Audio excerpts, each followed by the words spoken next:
Bonjour à tous, bienvenue sur Fan de Couteaux. Aujourd'hui, je vous présente 3 couteaux de la marque Joker. Première fois que vous voyez cette marque sur la chaîne, ne vous inquiétez pas, j'ai passé un bon moment à l'extérieur.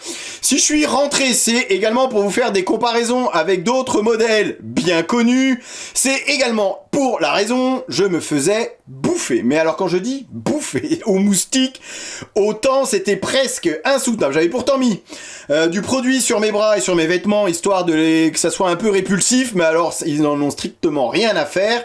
C'était littéralement une attaque en règle, du coup je préfère vous continuer la vidéo ici, même si j'ai fait pas mal de tests de coupe avec chacun de ces modèles. On va bien évidemment les comparer avec d'autres modèles ressemblants, comme ici ce modèle Bushlor en acier Sleipner. Je vous le compare avec un Castrum, puisque c'est vraiment la première chose. Quand j'ai reçu les couteaux, et je remercie la marque Joker de me les avoir envoyés, c'est la première chose qui m'a frappé avec ce modèle Bushlor, c'est que ça ressemble étrangement à un Larsfalt de chez Castrum. Je reviens dessus dans 2 petites secondes. Bien évidemment que je connais cette marque Joker, j'avais déjà eu quelques modèles entre les mains. Il y a déjà de ça fort longtemps. Quand vous regardez leur gamme de couteaux, je vous leur laisse encore une fois le lien dans la barre de description. Il y a Lamia en Europe qui distribue quelques modèles de chez Joker. Quand vous regardez un peu leur catalogue, et j'ai été surpris en regardant leur site, c'est incroyable le nombre de couteaux qu'ils ont au catalogue. Honnêtement, je pensais pas qu'ils en avaient autant. Et c'est vrai qu'à un moment donné, on m'avait prêté un modèle de chez Joker et j'avais pas été emballé. Pour plusieurs raisons, pour les finitions, pour cet acier, le N695 qu'on connaît finalement pas trop bien. Je l'avais testé sur un Kunman, collaboration avec Opus. Voilà, c'est vraiment pour moi, c'est l'acier espagnol par définition, fabriqué par la firme Boller. Pour résumer, ce N695 qui s'apparente à du 440C en mieux, c'est du N690 en moins bien. C'est un peu entre du 440C et du N690. Finalement, ça m'intéressait de retester cet acier qu'on peut retrouver sur le petit Erizzo, qu'on peut retrouver ici sur le grand Nomad 6.5. Vous trompez pas, il existe un Nomad tout court. Ici, c'est cette version 6.5 avec une lame de 16,5 cm que DBK, là, vous savez, les 2 Hollandais ont déjà testé il y a pas très longtemps. Bon, coïncidence, appelons ça comme ça. Et du coup, c'est vrai que ce N695, alors, même si on n'est clairement pas sur un acier de l'espace, c'est un acier qui va perdre son tranchant relativement facilement. Maintenant, grâce à ce full convexe sur le Nomad, ça tient particulièrement bien la coupe, ça chips pas, ça a tendance à se déformer, c'est très facile à reprendre. Je l'ai repris sur ce petit Erizzo et finalement ça m'a un peu réconcilié avec cet acier. C'est un peu, alors c'est pas un acier haut de gamme, c'est pas un acier bas de gamme, alors ouais, c'est un acier moyenne gamme, ok. Disons que c'est un bon acier inoxydable, ça c'est important, passe-partout, facile à reprendre, qui va pas être cassant, vous allez pouvoir leur en mettre plein la tronche sans aucun problème. J'ai envie de dire, c'est un acier facile finalement, le N695, et grâce au Nomad, je suis un peu réconcilié finalement avec cet acier. Puisque je n'ai absolument pas repris le tranchant après mes quelques tests de coupe sur du bois. Vous voyez, je suis retourné au même endroit que lorsque j'avais testé le Buck, avec ce tronc d'arbre qui est malheureusement en train de mourir, mais qui sèche petit à petit et qui devient finalement de plus en plus dur. Et j'ai été surpris vraiment par la tenue du tranchant du Nomad, surtout qu'ici on est vraiment sur un full convexe. Je reviens dessus lorsque je vous présente les couteaux un par un. Mais voilà, vraiment réconcilié un peu avec le N695, réconcilié finalement avec cette marque. Alors j'étais pas fâché avec Joker, mais avec cette marque Joker, j'ai l'impression qu'il y a eu une petite montée en gamme, il y a des finitions un peu plus léchées, un peu plus soignées que ce que j'avais dans mes souvenirs. Et finalement, je suis ravi qu'ils me les aient envoyés puisque ça m'a permis de redécouvrir cette marque. Et c'est vraiment une marque européenne, voilà. Pour une fois, c'est pas du chinois. Marque espagnole, il y en a pas tant que ça. Albacete en Espagne. Et c'est vrai que, voilà, ravi en tout cas d'avoir pu redécouvrir cette marque avec des couteaux finalement qui valent la peine d'être essayés pour tous les allergiques des couteaux chinois, pour tous ceux qui veulent quelque chose d'un peu plus proche de chez nous. Et finalement, quand vous regardez le nombre de modèles, mais c'est incroyable. Il y a du Nesmuk, il y en a vraiment véritablement pour tous les goûts. Et on est sur des couteaux finalement aux finitions très soignées. On se rapproche véritablement de ce que Castrum peut nous proposer à des tarifs finalement sensiblement similaires. Ici, celui-ci, le Larsfalt que je vous avais déjà présenté, on le trouve aux alentours de un peu plus de 150 €. Ici, ce Bushlor tourne aux alentours de 150 €. Vous voyez, il y a quand même Un sacré air de famille entre les deux. En plus, ici, on n'est pas sur du N695, on est sur du Sleipner. Ils font également ce Larsfeld avec de l'acier Sleipner. Donc, c'est vraiment deux couteaux sensiblement similaires avec des émoutures scandinaves. Là, avec ces deux couteaux, on est sur du pur bushcraft, du pur couteau pour aller couper du bois, pour aller se tailler les petits bâtons, pour aller faire quelques copeaux. Ça marche super bien. On a un tranchant, c'est vraiment rasoir en sortie de boîte. Ça fait vraiment plaisir, une très bonne prise en main. Vous voyez, c'est légèrement plus gros, un peu plus imposant que le Larsfeld. Après, honnêtement, c'est sensiblement la même chose. Si vous avez déjà un Larsfeld, ça sert peut-être à rien d'acheter un Bushlor. Si vous avez aucun des deux, je pense que le Bushlor peut être une belle alternative au Castrum, suivant les disponibilités, bien évidemment, parce que c'est vrai que le Larsfeld, ça part quand même assez rapidement. Vous voyez, on retrouve ces manches ici, bon, j'étais pas parti pour commencer par celui-là, mais commençons par celui-là, parce que c'est vrai que c'est peut-être le plus bushcraft de Détroit. Manche en curly birch, en bouleau frisé. Vraiment, on retrouve les mêmes finitions, vous voyez, tant au niveau des petits rivets, on a également cette entretoise noire sur les deux couteaux. Ici, on est sur une épaisseur de 4 mm, lame de 11,5 pour une longueur totale de 22,8. Vous avez également un trou sur les deux pour y passer une dragonne. On est vraiment sur deux couteaux qui se ressemblent. Alors certains diront étrangement qui a copié qui, j'en ai aucune idée. Voilà, deux couteaux finalement assez similaires en termes d'utilisation, en termes de prise en main, même si sur le Joker, le manche est légèrement un poil plus gros. Donc c'est vrai que si vous avez des grosses paluches, il faudra peut-être plus opter pour le Joker, mais c'est très sensible ce qu'il y a comme différence.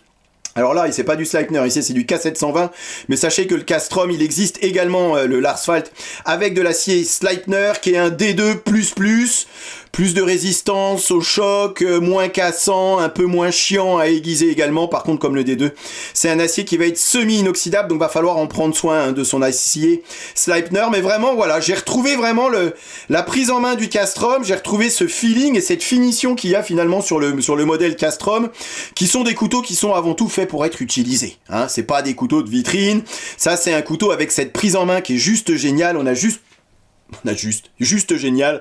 On a juste envie d'aller dans les bois et d'aller tailler des bâtons, d'aller couper du bois, d'aller faire des petits copeaux, d'aller faire du feather stick. Après, c'est vrai que ces émoutures scandinaves, je le dis à chaque fois, mais c'est pas très pratique pour couper la nourriture. Je vous ai fait quelques tests de coupe avec du vrai saucisson espagnol. Marque espagnol, je devais faire ça sur un petit fouet, un petit saucisson espagnol également, tradition oblige. Et c'est vrai que voilà, les moutures scandinaves, c'est pas ce qu'il y a de plus pratique pour couper la nourriture, même si bien évidemment on s'en est capable. Vous voyez sur la tomate, ça écarte quand même pas mal la matière. Donc ça c'est vraiment le couteau typé outdoor, typé bushcraft. Après, sur ce couteau, on retrouve un étui en cuir. Et là où j'ai été surpris, c'est que sur les trois modèles m'ont été livrés avec un petit fire steel, vous voyez, avec un petit allume-feu. Allume-feu d'ailleurs qui marche fort bien, j'ai essayé. Alors, j'ai pas voulu foutre le feu à la forêt, vous voyez, j'ai fait ça sur du bitume et sur un petit bâton. Le but n'étant pas d'allumer un feu, mais juste de vous montrer que ça grattait quand même et qu'on était sur une belle arête à 90 hein, sur ce modèle Bushlor. Donc, ça gratte bien le fire steel. Et après, vous avez vu, on n'est jamais trop prudent, hein, surtout l'été. Ça serait pas le moment d'aller foutre le feu à la forêt des Landes. Ils ont déjà assez subi l'année dernière. Donc, chaque couteau, ici, étui en cuir, hein, bah oui, couteau de bushcraft. Il se doit d'être livré avec un étui en cuir, très bel étui en cuir également. Vous voyez, livré avec une dangler, vous voyez, c'est cette boucle ici que vous avez la possibilité de retirer, puisqu'il y en a un petit mousqueton, donc on peut retirer. Souvent, on est obligé de couper l'anneau ou de voilà. Bon, là, c'est plutôt bien vu, je trouve. Donc dangler ou passant ceinture, tout ce qui est de plus banal. Et je précise qu'à chaque fois, vous voyez, la finition de ce petit fire steel match avec le manche. Donc ici, curly birch, bouleau frisé, bouleau madré, donc petit fire steel, pareil avec un bouleau madré. Ici vous avez le petit, et je vais vous passer sur le petit Erizzo, alors qui est tout petit. C'est peut-être celui dont je suis le moins fan, mais il est petit, mais il a tout d'un grand, il est hyper costaud ce couteau. Celui-ci est livré par contre avec un étui en Kydex, mais pareil. Vous voyez, vous avez un petit passant pour le mettre éventuellement à votre poche plutôt qu'à la ceinture, hein, puisque c'est pas très large. Mais pareil, vous avez un petit fire steel qui est livré avec, et le petit fire steel match qui est en micarta, puisqu'il match le manche en micarta du petit Erizzo. Ici, c'est tout petit, longueur 16,5. Et là, on retrouve le N695 dont je parlais au départ. Celui-ci, j'ai repris le tranchant, ça coupe très très bien. C'est peut-être finalement le tranchant le plus polyvalent des trois, puisque là, comme je vous ai dit, les moutures scandinaves, c'est vraiment très typé bois. Ici, sur le Nomade que je vous présente en dernier, on est sur une pure émouture convexe en N695, donc ça, c'est finalement le tranchant le plus polyvalent. Petit tranchant en V, facile à reprendre à la pierre, à la meule, ne serait-ce qu'avec le fusil du cuisinier, ça marche très bien. Donc longueur 16,5 cm, taille de lame 7,6 cm, une belle épaisseur, hein, presque 4 mm d'épaisseur, c'est un 3 doigts. J'ai essayé on peut si on veut hein, y mettre les 4 doigts, mais voilà, après on a l'index qui se rapproche un peu trop du tranchant, donc c'est un pur...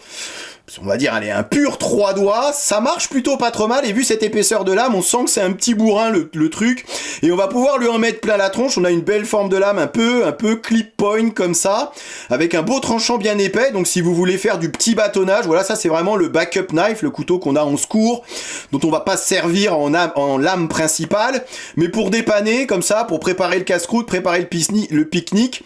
Et si vous cherchez vraiment une bonne lame bien costaud, un petit gros avec une lame bien robuste, et comme je vous ai dit, hein, le N695, vous pouvez quand même lui en mettre plein la tronche, c'est quand même assez résistant, et c'est facile à reprendre sur le terrain. C'est pas du M390, vous n'avez pas besoin de sortir vos 5 grains de pierre, et passer 2 heures pour reprendre ce N695, j'ai fait le test sur mon petit backstand, la Worksharp, et franchement, le Morphile, on se le chope en 2 secondes et demie, donc voilà. C'est pas un acier de l'espace, sachez-le, mais ça fonctionne très bien sur le terrain. Acier, encore une fois, très facile à reprendre. Donc ça, c'est vraiment, voilà, la petite lame qu'on a en secours, qu'on peut porter dans la poche, dans le sac à dos. C'est plutôt bien vu. C'est vrai qu'au départ, c'est celui dont j'étais le moins fan, mais je me suis amusé à le transporter un peu plus régulièrement que les autres, puisque finalement assez discret, assez facilement transportable. On reste quand même sur un beau petit gros.